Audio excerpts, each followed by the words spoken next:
নমস্কার বন্ধুরা, ঝর্ণা cooking with village ফুডে সকলকে স্বাগত জানাই। আশা করি সকলেই খুব ভালো আছেন। আমি নতুন একটি রেসিপি নিয়ে আসছি, নিম বেগুন ভাজা। বন্ধুরা, এই রেসিপিটি হাতে 5 মিনিট সময় থাকলেই কিন্তু খুব সহজেই বানিয়ে ফেলা যায়। আর প্রথম পাতে গরম ভাতের সঙ্গে কিন্তু এই রেসিপিটা খুবই ভালো লাগে। আর এই রেসিপিটি প্রথম থেকে শেষ পর্যন্ত দেখবেন। আশা করি আজকের রেসিপি আপনাদের খুবই ভালো লাগবে। এই রেসিপির জন্য আমি এখানে 3টে বেগুন নিয়েছি।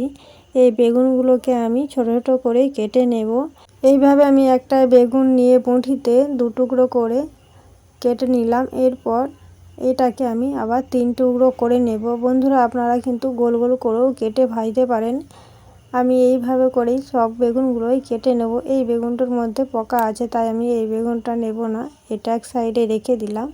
এরপর আরও একটা এইভাবে একইভাবে কিন্তু আমি ছোটো ছোটো টুকরো করে কেটে নেব, দিয়ে পরিষ্কার জলের মধ্যে দিয়ে দিলাম। এরপর খুব ভালো করে বেগুনগুলো চটকে ধুয়ে নেব।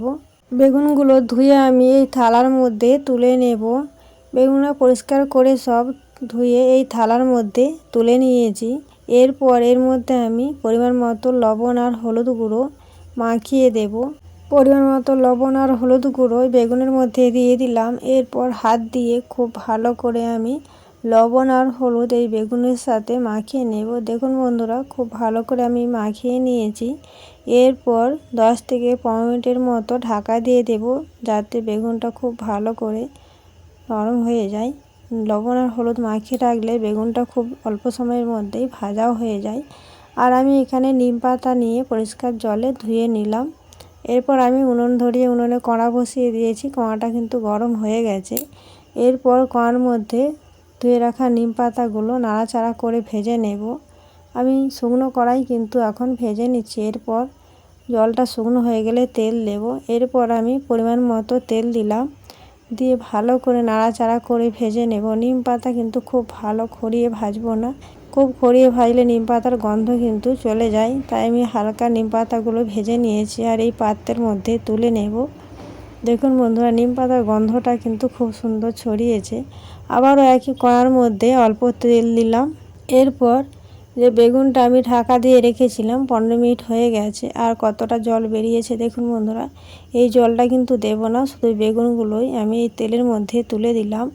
এরপর নাড়াচাড়া করে বেগুনগুলো খুব ভালো করে কড়ার মধ্যে বিছিয়ে দেব। এরপর ঢাকা দিয়ে দেব, যাতে ভালো করে বেগুনগুলো সেদ্ধ হয়ে যায় আর ভাজা হয়ে যায়। দেখুন বন্ধুরা, আমি 5 থেকে 7 মিনিট ঢাকা দিয়েছিলাম, আর তার আগে আরেকবার উল্টিয়ে দিয়েছিলাম বেগুনগুলো। আর বেগুনগুলো খুব সহজে আর খুব অল্প সময়ের মধ্যেই ভাজা হয়ে গেছে। এরপর আমি যে নিম পাতাগুলো ভেজে রেখেছিলাম, নিম পাতাগুলো একটু হাত দিয়ে গুঁড়ো করে নেব হালকা করে। এইভাবে গুঁড়ো করে নেওয়ার পর আমি এই বেগুন ভাজার সাথে দিয়ে দিলাম। এরপর নাড়াচাড়া করে বেগুন ভাজার সাথে নিম পাতাগুলো খুব ভালো করে মিশিয়ে দেব। এইভাবে রান্না করলেই কিন্তু খুব সহজেই এই রেসিপিটা রান্না করা যায়, আর খেতেও কিন্তু খুবই ভালো লাগে। এই রেসিপিটি আমার রান্না হয়ে গেছে, পাত্রের মধ্যে আমি তুলে নিলাম। আশা করি আজকের ভিডিও আপনাদের ভালো লেগেছে। ভিডিওটি ভালো লাগলে লাইক করবেন, বন্ধুদের সঙ্গে শেয়ার করবেন। রেসিপিটি কেমন লাগলো অবশ্যই কমেন্ট করে জানাবেন।